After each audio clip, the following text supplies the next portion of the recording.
Здравствуйте, друзья! Вы на канале Дом и Сад. Меня зовут Александра. Сегодняшнее видео я хотела бы посвятить итопионам.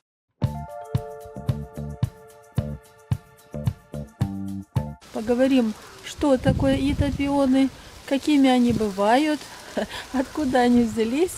Ну и, конечно, покажу то, что я сегодня буду высаживать. Ассортимент из итопионов, который я решила посадить в своем саду, дать как бы им вторую родину. Ну, давайте приступим.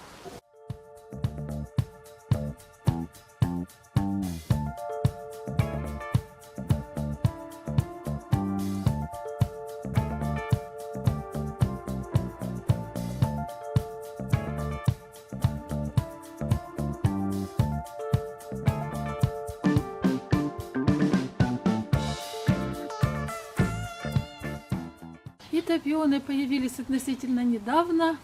Ну, скажем так, если обычные травянистые пионы нам знакомы уже несколько столетий, то итопионы – это результат работы человека, человеческого труда.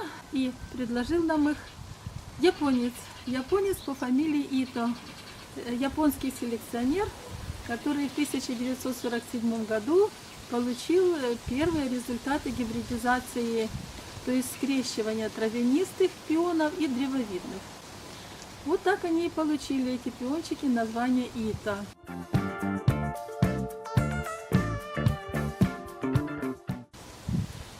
Их называют итогибридами или же итопионами. В общем, это что-то среднее между травянистым пионом и древовидным. Но, к сожалению, Ито не дожил до того момента, когда его пионы зацветут и покажут свои первые результаты. И один из коллекционеров, собственников питомника в Америке, российский эмигрант, выкупил права у вдовы Ито и дальше сам стал заниматься их уже совершенствованием и разведением. И в 1974 году в американском обществе пионоводов были зарегистрированы первые 8 итогибридов.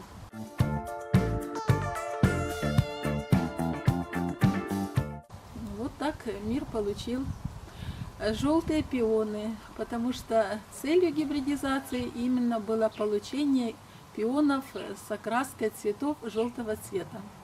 Но сейчас, конечно, итогибриды это не только желтые пионы, хотя самый знаменитый из них Борзелла или Барцелла. Красивый, огромный полумахровый желтый пион, итопион.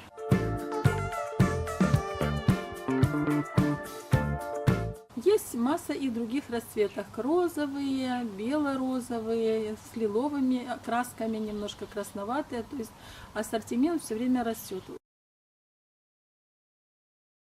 Я решила тоже высадить в своем саду несколько таких итогибридов. И буквально несколько слов о том, чем же они отличаются от обычных травянистых пионов. Ну, во-первых, тем, что они более устойчивые, чем травянистые пионы. Они выдерживают температуру до минус 40 градусов Цельсия. Их можно выращивать чуть ли не в Арктике.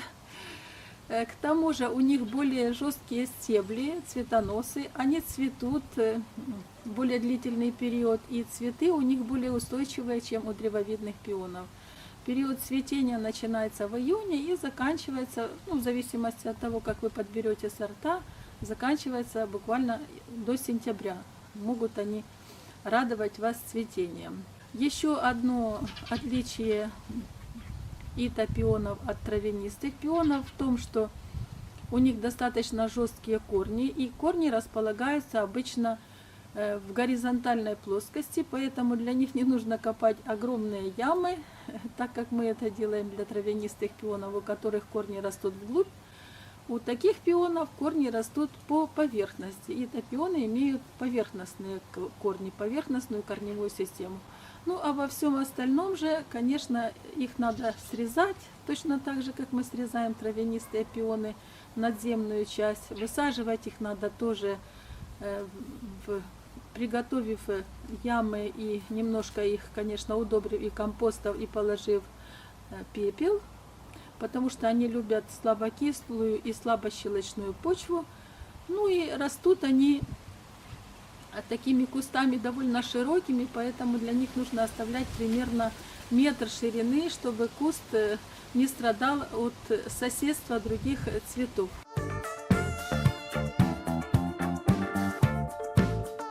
Высота таких этапионов достигает примерно 70 сантиметров, а вот ширина около метра. Имейте это в виду при высадке таких пионов. Что еще хочу сказать? Этапионы любят солнце и максимум полутень.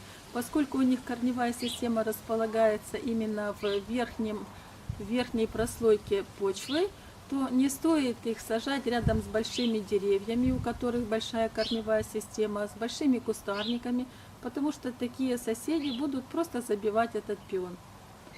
Учтите это при посадке. Выбирайте просторные места, солнечные, и тогда пиончики порадуют вас обильным цветением. Ну а теперь давайте посмотрим, какие корешки этих пионов я получила, чем они отличаются от травянистых пионов. Вместе исследуем мой посадочный материал, ну и потом вернемся к тому, как же нужно посадить такой пиончик. К сожалению, у нас погода каждый день не особо радует. Дождливо, мокро, прохладно. Поэтому и листья начинают облетать. Получила я 3 корешка. Здесь у меня 2 сорта этапионов. Значит, первый в единственном экземпляре это будет Кора Луиза. Давайте сейчас посмотрим, как выглядит корешок. Ну, как обычно, садовые центры и питомники высылают корни таких пионов в торфе. Вот торф и корешок. Давайте посмотрим. Я заказывала, обещал 2-3 почки поставщик. Ну, как видим, здесь и есть вот 2 почки, немножко третья. Надо сказать, что этапионы образуют почки даже в пазухах стеблей и могут из-под земли вырастать по стеблю на глубине 25 сантиметров. Поэтому, если вы даже и заглубите, то этапион все равно свою почку пробьет и будет прорастать, в отличие от травянистого пиона, который страдает от заглубленной посадки и не цветет. Ну, корешок относительно свежий, конечно, небольшой, но не страшно. Главное, что почка живая. Сейчас я их обработаю в фунгициде, замочу в Максиме и через некоторое время высажу почву. Это пион называется, еще раз прочту, Кора Луиза. Кора Луиза это пион среднего срока цветения, имеет бело-розовые цветы полумахрового типа.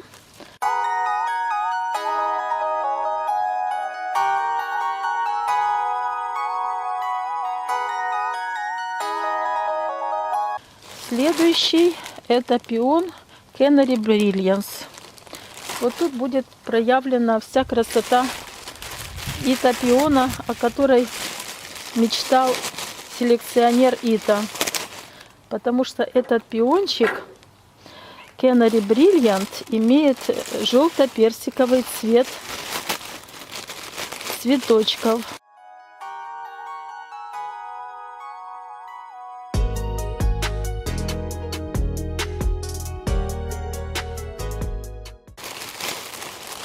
Давайте посмотрим, как этот выглядит. Ну, этот послабее, конечно, корешок.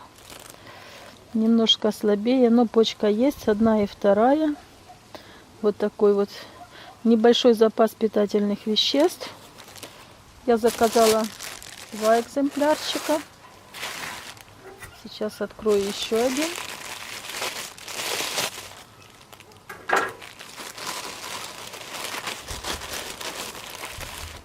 Ну, этот примерно такой же, но почка более слабенькая. Вот 1 почка, а 2 я даже... Ага, и вот 2. 2 почечки.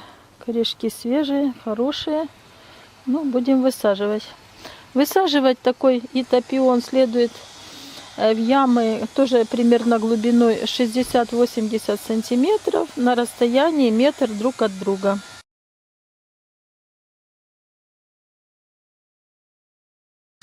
Лучше положить пару стаканов пепла, для того, чтобы грунт был слабо щелочной. И компост, конечно, чтобы растению было что покушать. Вот так выглядят корешки, которые я получила. Ну а как выглядят соцветия, я, конечно же, покажу отдельно.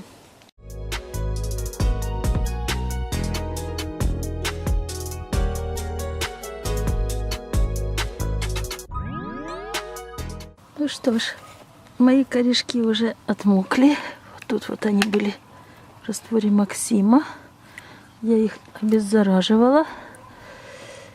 И теперь я буду высаживать. Посадочную яму я приготовила.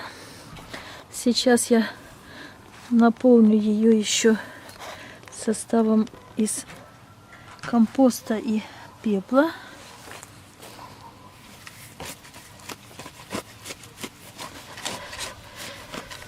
Напомню еще раз, что итопионы любят слабокислый и слабощелочной грунт. Почва у меня мокрая, потому что буквально вчера и позавчера шли проливные дожди. Ну и теперь будем высаживать. Как я уже сказала, посадка предполагает, что заглубление самого саженца должно быть примерно на 5 сантиметров от уровня почвы до первой почки верхней. Ну, давайте посмотрим. Вот верхняя моя почка. И вот я сейчас его вот так буду заглублять. Напомню, что пионы эти не боятся заморозков. Главное посадить на такую глубину, чтобы вы обеспечили себе цветение. Даже уже в следующем году.